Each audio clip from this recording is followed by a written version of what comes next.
Hit it. The Blues Brothers, starring Dan Aykroyd and Jim Belushi, are coming to San Antonio on Friday, August 5th for one night only. What do you want for nothing? Arrababisquita. This historic concert event celebrates their 40th anniversary tour. All tickets are on sale now at pmxevents.com. Hey! Come on now! Don't miss your chance to see this dynamic show, The Blues Brothers, presented by PMX Events. Pickle, hit the air raid siren time for Monday Morning Fallout. Oh, no. Hit the air raid sirens. Monday Morning Fallout. We overreact to the football weekend. Quite a lot to overreact to. Quite a bit to overreact to. From week 5 and then week 4 of college football. Because numbers are not the same. Which I'd rather be staggered like this. I like it. Yeah. So I'm just the only time it gets dumb is then technically these are going to be like the week 6 rankings But coming you know up. what? So we've got 3 different. I get it for sure. Let's also not forget that in 2020 we were dealing with 2 different high school football seasons. Oh man, you're not wrong. That was the worst. Yeah. Undisputed. You know what? Tough but fair. Let's start with my 3 big thoughts. Thought number 1, it just means more. I'm not talking SEC football. We'll talk about them in a minute, but I'm not talking SEC football. No. I'm talking high school football. Because as we enter district play, like this is the heart of district play now. More than half of the UIL Texas high school football teams are in district play. These games actually matter. And so when it's important to take a look at these games in the context in which they exist, specifically that it doesn't really matter what your record is beforehand as long as you're winning the games that count. I'll give you an example. Pickle. Do you think that Edinburgh Vela would rather be 4-1 right now with a loss this past week to PSJ North or 1-4 with a win over PSJ North? I think they would rather be. Are they in the same district? I can't even They remember. Okay, then 1-4. Yes. They'd rather be 1-4. They absolutely would, because those are the games that count.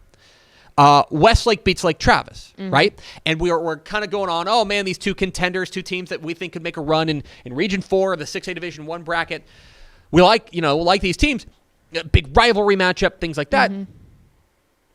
Put all that aside for a second. And Lake Travis certainly had stomach for the fight, but put all of that aside for a second.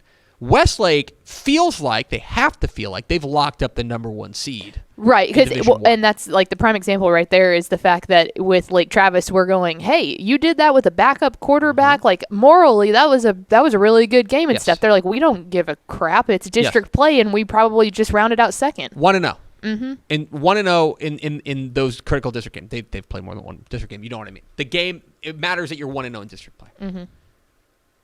Same thing goes with Fort Bend Marshall beating Port Neches Groves on Friday. Or Saturday afternoon. That game for Fort Bend Marshall is important, but mostly important because it gets them off to a great start in district play. Right? Leander, I believe, entered the game the week unbeaten. They lose to College Station. Your record's basically 0-1. Right. Like, period. Right, you got it, yeah. So for me, when you take a look at these games, you have to take them in the context in which they exist. Longview's win over Lancaster. Lancaster's a really good ball club. I think if you didn't know that now, you should know it now. Know that then, you should know it now. But for Longview, most important thing, got that district W. That's it. That's all that matters, right? So it's important to identify the context in which these games exist. And these games really and truly do mean more than the games that came before them. It's funny, too, because like you heard that in the college ranks this week when Tech beat Texas. The only thing that Joey McGuire said in his post-game interview was, that's great to beat Texas, but all we care about is that we're 1-0 in Big 12 play. That's it. Like, so it's in both. Right. Which regardless of which number week it is, right. It's that way across the board. So for me, that's what you should be paying attention to.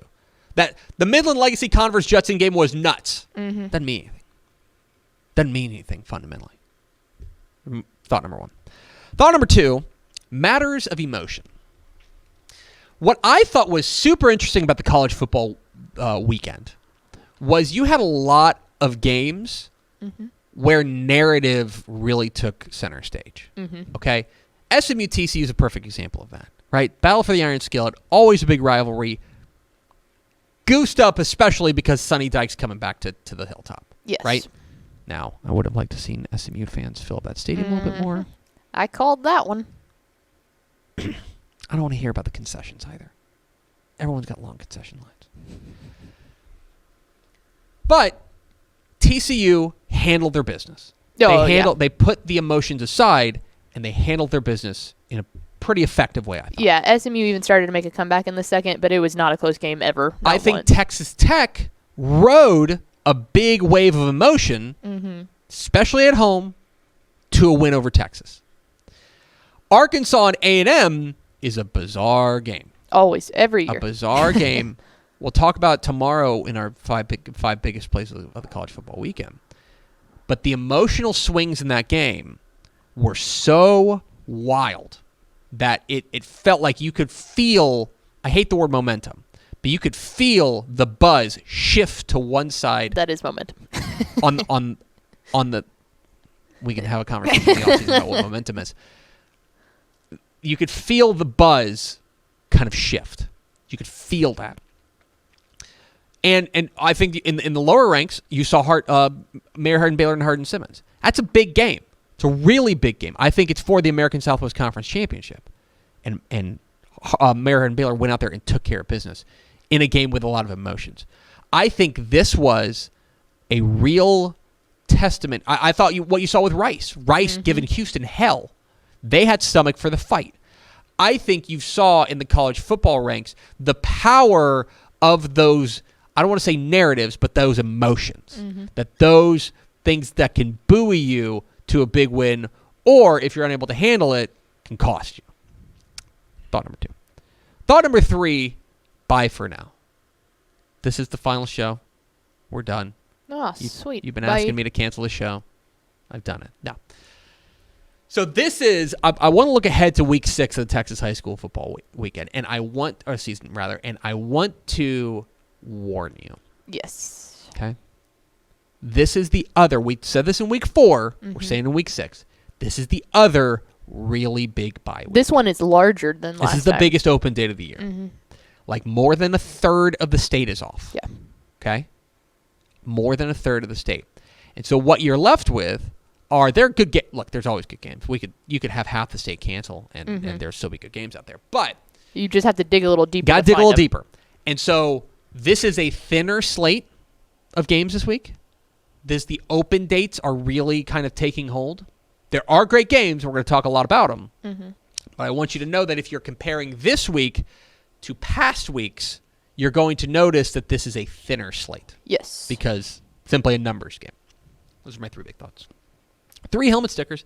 Helmet sticker to Rockwall quarterback Lake Bennett. Speaking of emotions and speaking of big district matchups, Rockwall throttles Rockwall Heath. I think they took their pound of flesh back. A little different than last year's 75-72 fiasco. Blake Bennett was excellent in this game. 184 yards, 2 touchdowns passing, 91 yards and 4 touchdowns rushing. He also caught a 42-yard touchdown pass as Rockwall romped past rival Heath. Not bad.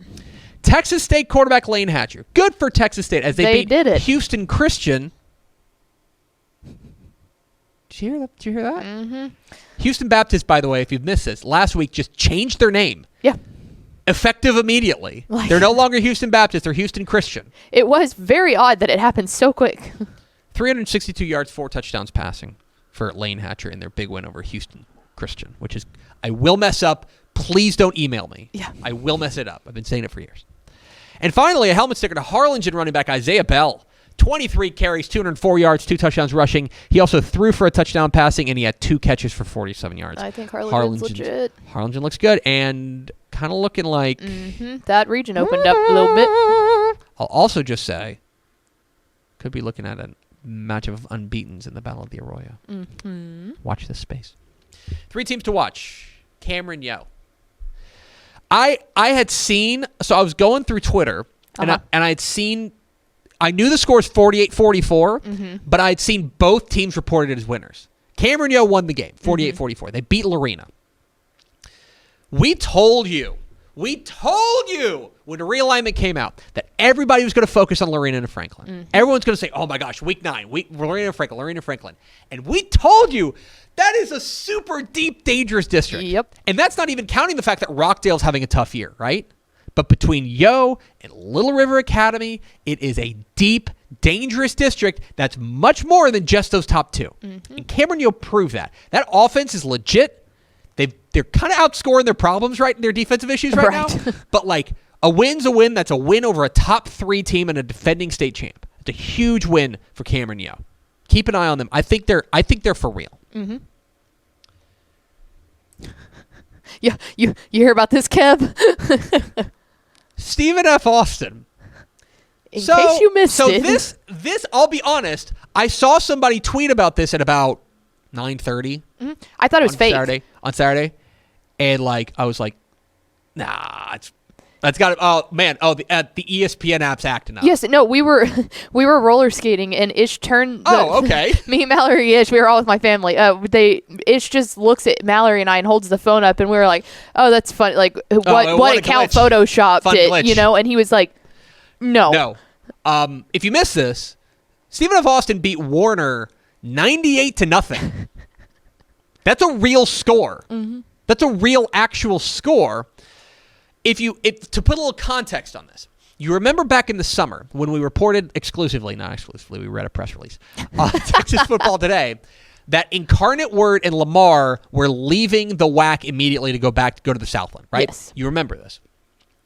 That has ripple effects because it opened up 2 home dates for SFA on their schedule. Mm-hmm. Like they just suddenly didn't have opponents for 2 home games. And you have to fill those very quickly. So they end up playing Warner. Warner is an NAIA school. Okay, so if you're talking about like think about it like put it in high school football terms. Mm-hmm. Let's say FBS is 6A. Okay, and then we'll drop it down. Right, FBS is 6A. FCS will be a 5A team. That's right. where Stephen F. Austin plays. Mm-hmm. Division 2, 4A. Division 3 would be 3A. Mm-hmm. NAIA would be a 2A. Yes. So this would be like a good 5A team playing a bad 2A team. Yeah. 98-0 happened. Is your result. Certainly noteworthy. I'll say that. And 3 teams to watch. DeSoto. Now, DeSoto, I thought, was really impressive in their win over Waxahachie. We had questions about Waxahachie coming into this game. We thought, have you been tested? You had the stat that their opponents were something like 2-14 coming into this game. Yep. The thing for me about DeSoto is I never really had any questions about their offense. Right. And especially once it became clear that DJ Bailey has like taken the next step. Yeah, as the quarterback. He's impressive. Once it became clear that he had done that, did not worry about the offense. Plenty of weapons there. Their defense, I thought, played really well, especially in the first half, to really suffocate Waxahachie. That was a Waxahachie offense that was putting up 40-plus a game, and they really held them down. Keep it on DeSoto. I think it's like open date, and then 2 teams are going to beat probably convincingly before they play Duncanville, and that's going to be their real measuring stick. But keep it on DeSoto. 3 to C, Brownwood at Stephenville. Suddenly a very interesting rivalry matchup as Brownwood heads over to the big country. Stays in the big country, I should say. Yeah. Takes on their arch rival. Stephenville. They got it. I don't know how Doty's heart's still running because they need to chill. That's a second game they've won by 1 point. Yeah, and they're doing it like it's like defense optional too. Yep. They're just like, nah, what if we just get the ball back? They're not winning 7-6. They're not winning 14-13. 43-42. Yeah. Didn't they beat Everman 62-61? 63-62, I think. Yeah. On the last play. Like, they're taking on a Brownwood team, by the way, that got a really nice win this past week over Waco Conley, holding down a pretty high-powered offense. Yep. Brownwood's defense is legit. Watch this space for Brownwood and Stephenville. Oklahoma State and Baylor. This is a huge game. Baylor went on the road and got a really nice win at Iowa State. They will need to be even better coming home to take on a ranked Oklahoma State squad. And finally, huge 6-man game. Benjamin at Lorraine. We'll get to our rankings here in a moment, but this might be a top 5 matchup. I like it. Hypothetically. I like it. Huge game here. Benjamin going on the road. We already saw the number 1 team in 1A Division 1 lose. Could we see the number 1 team in 1A Division 2 lose? We'll see. That's 3 to C. That's Money Morning Fallout.